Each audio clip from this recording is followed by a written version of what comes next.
నమస్తే అందరికీ. దేశంలో పనిచేసే వాళ్ళు చాలా తక్కువ, శ్రమించే వాళ్ళు చాలా తక్కువ, ఉద్యోగస్తులు చాలా తక్కువే, సినిమా యాక్టర్స్ చాలా తక్కువే, ఐపీఎస్ ఐఏఎస్ తక్కువే, రాజకీయ నాయకులు తక్కువే.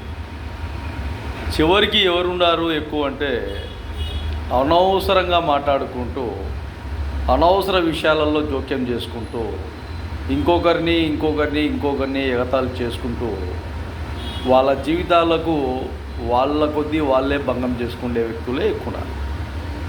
వీళ్ళ వల్ల దేశానికి చాలా నష్టంగా ఉంది.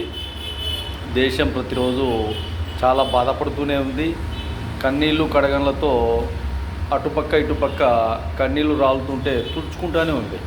కానీ వాళ్ళు బాగుపడింది లేదు, వేరే వాళ్ళను బాగుపరిచింది లేదు. కాబట్టి జాగృతిగా ఉండాలని తెలియజేస్తాను.